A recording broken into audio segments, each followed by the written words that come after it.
Halo, Assalamualaikum warahmatullahi wabarakatuh. Selamat malam untuk Pak Basar dan teman-teman semua.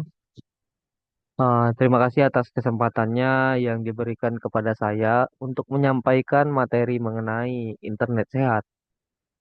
Dalam era digital ini, internet sudah menjadi bagian yang tidak dapat bisa dipisahkan dari kehidupan kita. Namun, tanpa pemahaman yang tepat, internet bisa menjadi tempat yang bahaya, terutama bagi anak-anak. Oh ya, sebelum masuk ke materi, izinkan saya perkenalkan diri. Perkenalkan, nama saya Rian Fajri Ramadan dari Universitas Ibnu Sina, semester 7. Dalam hal ini saya akan mempresentasikan terkait tentang internet yang baik bagi internet positif bagi teman-teman semua. Apa sih yang dapat dibagikan kepada teman-teman terkait internet ini? Dengan mata kuliah etika profesi. Oh ya, menyikapi internet sehat bagi anak-anak. Banyak anak-anak menjelajahi dunia bersama memerlukan strategi yang tepat untuk menciptakan lingkungan daring yang aman dan positif. Kenapa latar belakangnya itu apa sih? Eh, yang pertama itu akses internet yang meningkat. Itu merupakan kebutuhan anak-anak di dunia digital sekarang, bukan anak-anak saja, Pak, melainkan bagi semua orang. Yang selanjutnya itu peluang dan tantangan. Internet menawarkan edukasi, hiburan, namun juga menyimpan resiko. Apa sih peluang dan tantangan ini? Ada banyak orang yang bisa mendapatkan edukasi belajar melalui internet, mau dari YouTube atau browser-browser yang terkait tentang edukasi. Kalau untuk hiburan, hiburan itu mulai dari game online atau ada game belajar dan juga eh, banyak lainnya. Namun, internet juga menyimpan risiko seperti kita harus eh, tidak menyebarkan data diri kita kepada orang lain, menyimpan privasi kita, dan tidak membagikan kegiatan kita kepada orang lain. Yang ketiga itu eh, dalam hal ini internet itu perlu peran orang tua agar apa? Agar mendidik anak dalam berinternet itu menjadi sehat dan menjadi bertanggung jawab utama. Internet sehat eh, itu memiliki meliputi beberapa hal. Yang pertama itu sebagai pengguna kita harus aman dan bebas dari konten bahaya agar tidak tidak mempengaruhi namanya internet kita atau source browser kita. Terus selanjutnya itu bijak menggunakan internet. Itu menggunakan internet sesuai kebutuhan, jangan berlebihan. Gitu. Selanjutnya bertanggung jawab, menghormati privasi dan hak orang lain di dunia maya. Jadi ketika kita sedang memainkan internet eh, atau melakukan hal yang berhubungan dengan internet, kita itu harus aman, bijak, bertanggung jawab itu. Misal, kita memiliki contoh itu ketika internet bisa digunakan untuk belajar, berkomunikasi, atau mengembangkan keterampilan baru. Namun, tanpa bimbingan, internet juga bisa memiliki dampak negatif seperti candu bermain game, cyberbullying, dan penyebaran hoaks. Aturan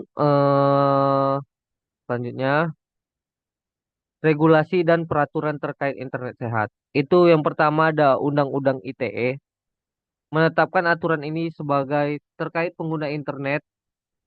Itu Undang-Undang tahun 11 nomor 11 tahun 2008 terkait tentang informasi dan transaksi elektronik. Itu mengatur larangan konten negatif seperti pornografi, kekerasan dan ujaran kebencian. Pelanggaran penyebaran hoaks yang dapat merugikan orang lain atau masyarakat. Selain itu, undang-undang ini ada juga undang-undang perlindungan anak. Itu untuk menekankan hak anak untuk mendapatkan akses internet yang aman. Ini bertujuan untuk melindungi anak dari eksploitasi dunia maya. Selanjutnya, pedoman kementerian memberikan panduan bagi orang tua dan pendidik untuk mengawal internet secara sehat. Selanjutnya, tantangan dan permasalahan dalam berinternet. Yang pertama itu ada konten negatif. Akses terhadap konten negatif ini ada kekerasan, pornografi, dan ujaran kebencian, ketergantungan pengguna berlebihan yang dapat mengganggu aktivitas dan kesehatan. Penyalahgunaan data, risiko privasi dan keamanan data pribadi anak-anak. Yang keempat itu ada perundungan daring, bullying, pelecehan, dan ancaman yang terjadi di dunia maya. Ini eh, eh, meliputi bagai contohnya ya, ada akses konten yang tidak pantas itu sering beredar di internet. Ketika itu digunakan secara tidak bijak, itu akan menjadi ekosistem digital yang tidak positif bagi anak-anak ataupun generasi yang akan datang. Terus cyberbullying, ini perundungan dunia maya, hate, komen, terus ada penye apa berkata buruk terhadap orang yang kita tidak suka. Selanjutnya ada kecanduan gadget di depan layar, fisik anak, sosial. Itu eh, tidak boleh ketika digunakan secara berlebihan. Selanjutnya itu ada contohnya itu ada penipuan penipuan online. Ini sering terjadi eh, pada anak-anak. Kejahatan cyber ini pencurian identitas atau penipuan game online itu seperti top up diamond dan segala macam. Selanjutnya itu ada peran orang tua dalam membina internet sehat. Yang pertama, membuka komunikasi terbuka, membangun dialog tentang manfaat dan risiko internet, dan selanjutnya itu mendidik, mengajarkan anak-anak tentang etika dan keamanan daring. Terus menjadikan orang tua sebagai contoh perilaku yang sehat dan bertanggung jawab dalam berinternet. Selanjutnya itu memantau, mengenali aktivitas anak di dunia maya dan memberikan arahan. Caranya itu yang pertama edukasi ya. Eh, Edukasi yang benar itu ajarkan anak tentang apa saja yang boleh dilakukan dalam internet dan apa saja yang tidak boleh. Itu diajarkan secara seharusnya bagaimana. Selanjutnya itu gunakan bahasa yang sederhana dan mudah dipahami sesuai usia mereka. Jadi ketika kita mengajarkan internet kepada anak, kita harus menyesuaikan pembahasan sesuai dengan apa yang mereka pahami. Selanjutnya, batasi waktu penggunaan internet itu sangat penting karena yang jadi apa namanya masalah di awal itu ketika gadget digunakan secara berlebihan gitu. Jadi tidak memiliki aturan berapa jam sehari dan pemakaian gadget. Selanjutnya itu awasi aktivitas online anak. Jadi periksa riwayat atau pencarian aplikasi yang dia gunakan secara berkala agar dapat mengontrol dan memantau anak supaya menjadi eh, pribadi yang positif dan menggunakan internet secara bijak. Selanjutnya edukasi literasi digital bagi anak, mengenal mengenal perangkat. Jadi sebelum kita memberikan gadget kepada anak, alangkah baiknya kita mengenalkan sebuah perangkat. Misal, ini apa, aplikasi ini untuk apa, ini tuh gimana, foto tuh gimana, atau tools-tools yang ada dalam gadget tersebut. Selanjutnya, membedakan informasi, mampu menilai kebenaran dan relevansi informasi yang diakses. Jadi kita juga bisa beritahu anak bahwa ada beberapa aplikasi atau informasi yang tidak semestinya dia tahu terlebih dahulu gitu. Selanjutnya ada etika berinternet, menanamkan nilai-nilai etika dan sopan santun dalam dunia daring. Itu bertujuan untuk mencegah cyberbullying. Itu harus dijaga. Ketika kita mendapatkan head comment atau apa, kita kan bisa tutup komennya. Terus kita bisa matikan blok orang itu. Banyak fitur yang bisa digunakan dalam internet untuk mencegah dari head comment atau eh, internet yang tidak bagus gitu. Keamanan daring, ini tidak kalah penting nih. Kita juga harus mengenalkan bagaimana cara melindungi diri dari ancaman online dan apa saja cara orang itu kita harus ajarkan kepada anak. Dek, kalau misalkan ada yang telepon, tiba-tiba minta uang atau segala macam, jangan dikasih itu misalkan. Selanjutnya itu ada praktik penggunaan internet yang sehat. Jadi kita harus mengatur waktu atau batasan penggunaan internet dan hindari dalam berlebihan. Selanjutnya itu lindungi privasi, hindari berbagai informasi pribadi yang sensitif. Selanjutnya waspada terhadap penipuan, hindari situs web dan aplikasi yang mencurigakan. Yang terakhir ada sering sering konten atau pilih konten yang edukatif dan sesuai usia yang digunakan gitu. Selanjutnya membangun komunikasi efektif dengan anak. Pertama, itu bisa dimulai dengan mendengarkan anak tentang hal-hal apa aja yang baru saja dia lihat atau baru saja dia searching gitu. Memahami perspektif atau pandangan anak eh, terhadap dunia maya dan dunia internet gitu.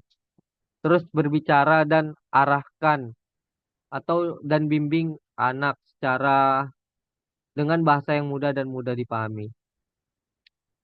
Jadi dengan cara membimbing dia itu dengan cara memberitahu bahwa konten apa saja yang mungkin dia boleh tonton dan belum saatnya dia tonton gitu.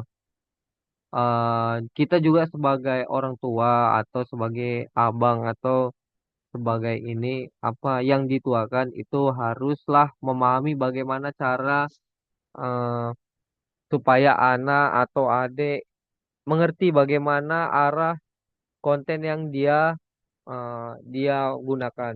Selanjutnya itu berkolaborasi bersama pengguna internet yang sehat. Jadi itu kita juga harus mempunyai komunitas internet yang sehat agar tren positif ini bisa berlanjut.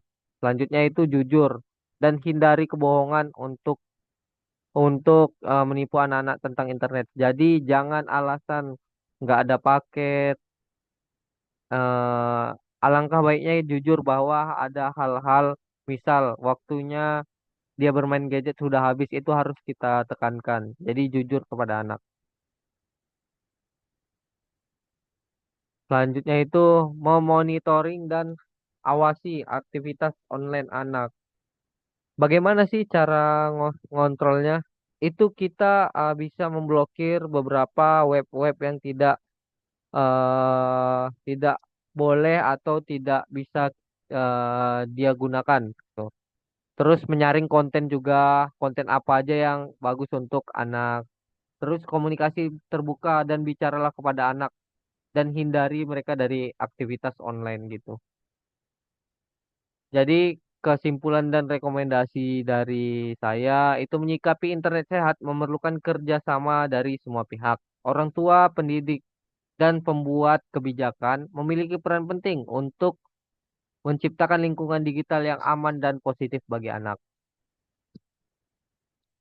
Dengan habisnya slide ini, saya juga dapat menyimpulkan bahwa internet adalah alat yang luar biasa digunakan jika digunakan dengan bijak. Namun tanpa edukasi dan pengawasan yang tepat, internet bisa membawa dampak yang buruk, terutama bagi anak-anak. Mari bersama menciptakan ekosistem digital yang sehat namun mematuhi aturan, memberikan edukasi kepada anak-anak, dan memberikan teknologi dengan bijaksana. Jadi untuk penutup, sekian dari saya. Terima kasih. Terima kasih yang mau menonton. Terima kasih untuk dosen dosen saya dan teman-teman semua.